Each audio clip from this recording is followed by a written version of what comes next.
So what did we find?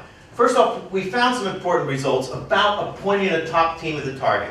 I think you'll find this quite fascinating as well. Maybe you've read it already on the copy that we have in front of you here. But we have found that successful acquirers are a lot quicker to remove the senior executive team. Finding that we certainly haven't seen mentioned anywhere else before. There's also a critical importance on bringing HR in early. I know there was an early study done a number of years back by, at that point in time, Towers Perrin, that found in 40% of all deals, HR didn't find out about the deal until the announcement, okay, to the public. And there was some feeling that perhaps that had changed. That certainly was a crime, or should have been a crime, back then. Unfortunately, we found that the involvement of HR has not improved dramatically from that point in time, something that I suspect will be of great interest to us as we show what that is there too. But to begin with, let's have a look at culture. And whenever you look at failed M&As, one of the most common reasons why they failed is the two cultures just didn't work.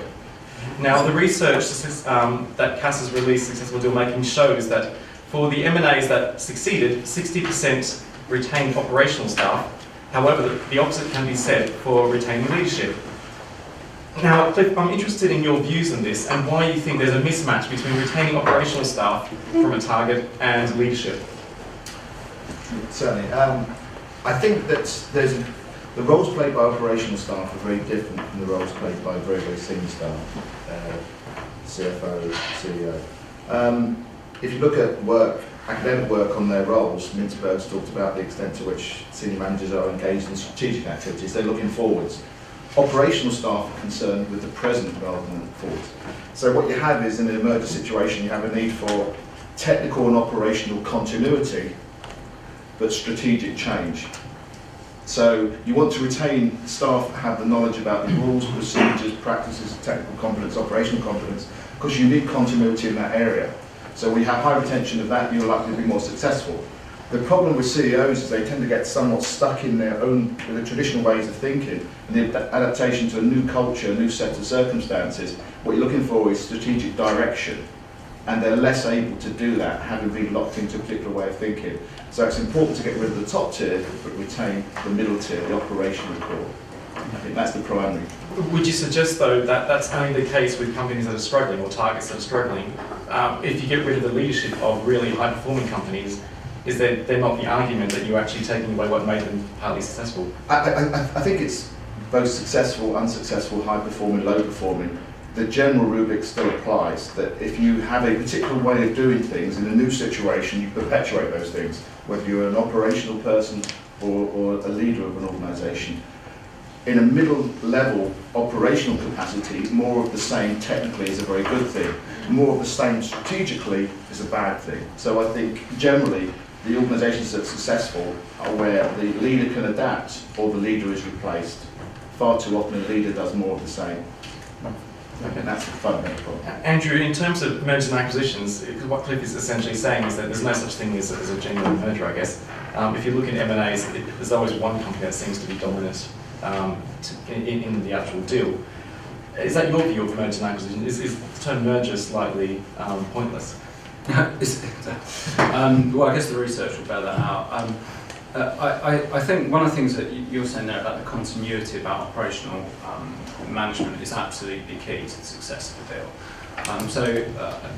Recently we were helping in an aviation merger where the support that we were giving to local management, support that we were giving to HR, what we observed through that was part of the deal rationale was to get some synergies out in terms of headcount, so there was a real need to sort of restaff the organisation and the structure and what have you. So what were management doing? Well, actually they were doing the heavy lifting around that. They were the ones who were looking at what's the structure of the business, what are the roles that we need, how do we staff it, how do we get people trained up, how are we interfacing with the customer, what are the messages that we're giving. So that in the early days of a merger is actually, what I would describe as heavy lifting. It's the glue that fits the organisation together. They're doing all of that at the same time that employees, the people that are reporting up to them, are looking at them and saying, make some sense of this for me. Help me to understand what's happening here. So for me, the finding in the study that says that the retention of operational staff leads to a successful merger, well, that actually didn't surprise me at all, because if you remove that glue, if you remove the ability to be able to do those things, tangible, heavy lifting through the process, then to me, of course, things are going to start to fall apart. So the glue is absolutely critical of that, particularly in the early phases of the merger. Gary, have you seen any examples of mergers and acquisitions, or the ones you've been involved in, where senior management has been retained in some level?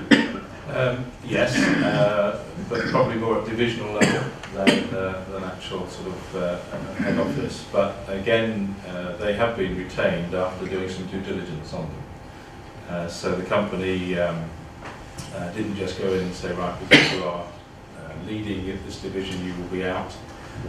So they have been retained, and they have, and that has worked well for the business.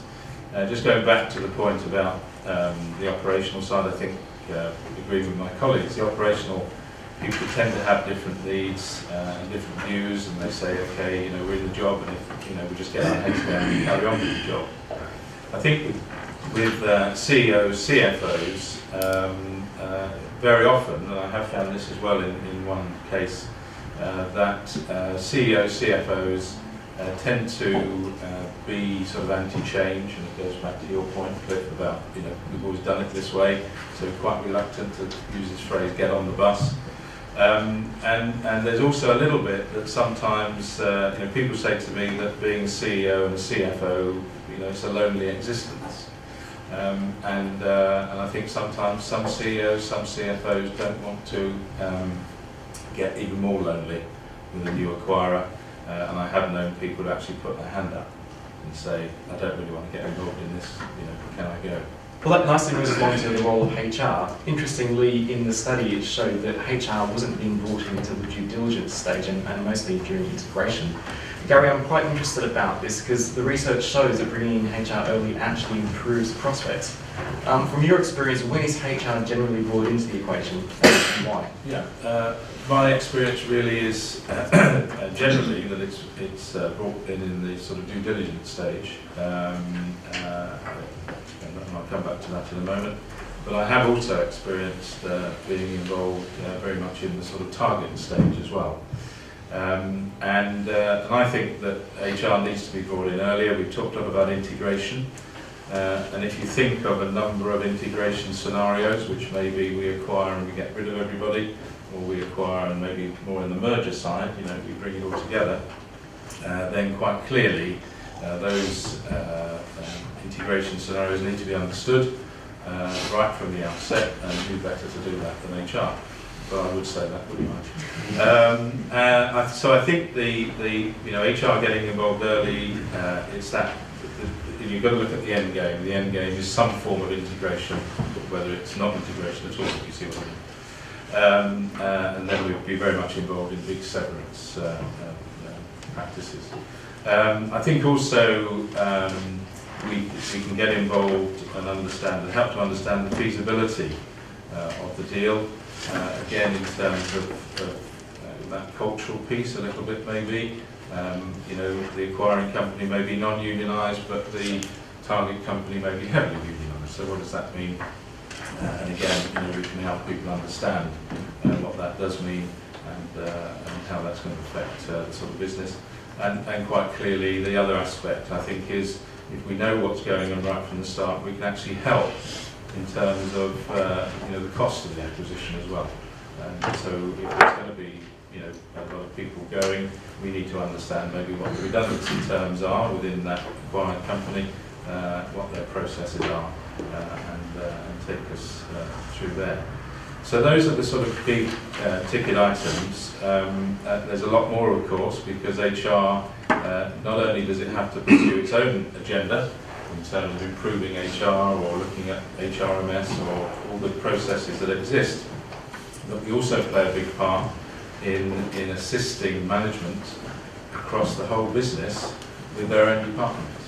So in theory, we are, and I would say in practice we are, the key function within the business. Okay, Andrew, I just wanted to get your thoughts as well on the benefits of bringing HR early into the process. Yeah. This one continues to perplex me, actually, this finding. I actually am not entirely sure as to why HR are not brought in early. I can hypothesise. I think it's because at the early stages of the process, executives and boards are more consumed by thinking about whether the strategic fit is right or whether the financials are stacking up or not. And I also think that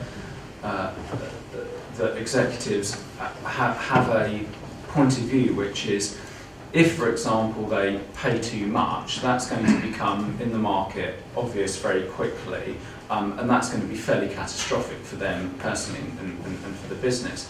The same sort of sense of catastrophe doesn't quite transpire or transpose onto the people issues. I think there is a latent sense of, if we have people issues, if there are structural changes that we need to make, if there are workforce problems that we need to work through, then we can do that, and post-deal we have some time to be able to fix that. So I think there's a less of a burning platform around the HR-related issues than there are around the strategic and financial ones, which is perhaps why HR are not brought to the table. I think there is a capability issue sometimes with HR. Businesses are maybe more reluctant to bring in HR because it's a perceived value set in terms of what the contribution of the ideas and what have you into the debate and the thinking early on will provide. But the more that this research and other pieces of research help to elevate the fact that when you get into integration, there are some serious issues that need fixing. The more we can get that into the thinking early on, certainly the better. Cliff, do you think this is a matter of other functions within business perhaps not respecting HR or thinking HR is strategic enough to be brought in at that earlier stage? Most definitely. This is the issue of M&A is a microcosm of broader issues within HR. We talked about operational staff and strategic activity. HR needs to be seen as a strategic part of the business, not an operational part, or not simply an operational part. Karen Legg, a very famous writer on HR in 1978, more than 3 decades ago, talked about the vicious circle of non-involvement of HR. And what she argued was, you don't involve HR very early on, things then happen, problems arise, then HR are forced to provide solutions in a reactive way that are substandard because they're reactive. It's a bit like repairing a pipe after it's burst rather than replacing the pipe, and you know it's going to burst at some point. Then the solution is suboptimal, so then you don't involve HR in the future, then you have more problems, they react, and you go around this vicious circle of non-involvement. So if you break the cycle, involve HR early, what you get is anticipating problems rather than reacting to problems. And as long as HR are always reacting to problems, it's operational, it's not strategic, and you always have problems. Whether it's mergers and acquisitions, whether it's organisational change, restructuring, upscaling, downsizing, or right-sizing as it's now known, or more recently in the US, I understand it's called undergoing a negative recruitment campaign. Any of those situations, you really need to involve HR early on and anticipate the problems that are likely to occur so you can alleviate many of them arising. Gary, what's been perceptions that you've witnessed firsthand, and I guess how does HR help improve the situation? How does it prove that it's more strategic and it should be at that top table? Yeah, I think it is. It's always a bit of a battle because of this sort of proactivity, reactivity aspect. And HR have been in the business since '75, I've been perfectly honest, and nothing much has changed. You can see slight progressions. And it's about the HR people within an organisation, but it's also about the CEO within the organisation as well. And if those two can work together, then you're there. I think the in terms of HR's role in this particular thing, one of the things that we can be helpful with it, and it goes back to Cliff's point about the anticipation, is actually this sort of political containment. M&As are rife with politics, and sometimes HR, if you play it right, you can actually get in and you can work with people and you can actually contain all that politics, and that is a benefit. But it's a big area, and I think we've still got some barriers to overcome.